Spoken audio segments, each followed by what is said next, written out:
हक़ मौजूद GSN जी लतीफ़। अॼु असीं हिकु तव्हांखे तारीख़ी माॻ जे बारे में कुझु ॿुधाईंदासीं जंहिंजो नालो आहे कोटड़ी जी। असुल में हुन नालो अहमदाबाद आहे, पर उनखे कोटड़ी जी जेको शहर आहे उनजे भरिसां ठाहियो वियो, इन जे करे उनजो नालो कोटड़ी जी पियो आहे। कोटड़ी जी खैरपुर जे ज़िले में अचे थो। हाणे खैरपुर हिकु वॾो ज़िलो आहे जेको सिंध जो हिकु वॾो ज़िलो आहे, जंहिंमें कुझु तारीख़ी माॻ अचियो वञनि, जंहिंमां कोटड़ी जी हिकु आहे।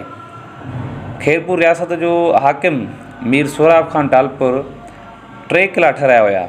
हिकिड़ो शाहगढ़ जेको जोधपुर जैसलमेर में आहे, इमामगढ़ जेको थरी इलाइक़े में आहे, ऐं क़िलो अहमदाबाद जेको वॾे शहर कोटड़ी जी में ठाहिरायो हुया, जंहिंजो नालो हाणे कोटड़ी जी पियो आहे। कोटड़ी जी टालपुर दौर में जेको आहे सो 1785 ऐं 1795 जे इन जे विच इन ॾहाके जे विच में ठाहियो वियो हुयो। हीउ क़िलो क़दीमी तहज़ीब हड़प्पा खां अवल जी साॻिए नाले वारी दड़े जे मथां ठहियलु आहे, जंहिंजी ऊचाई 110 फुट मथां ई ते आहे। जिते हड़प्पा खां अवल वारी तहज़ीब लधी वई हुई, ही कोटड़ी जी 110 किलो 110 मीटर मथे ठहियलु आहे।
हींअर मौजूद आहियूं कोटड़ी जी क़िले ते, जेको मीर सोराब टालपुर ठाहिरायो हुयो 1785 1750 में।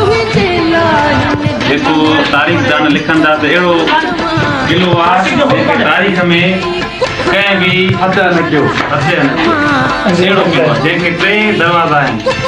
पहिरियों दरवाज़ो जेको असां ॾिसी आया आहियूं उन ॾाढो ख़ूब हुयो। ॿियो दरवाज़ो जेको हुयो मथे असां उहो ॾिसी आया आहियूं। टियों दरवाज़ो बि ॾिठोसीं।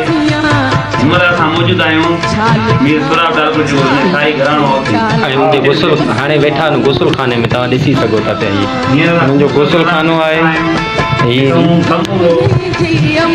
तव्हां ॾिसी सघो था समूरो नज़ारो।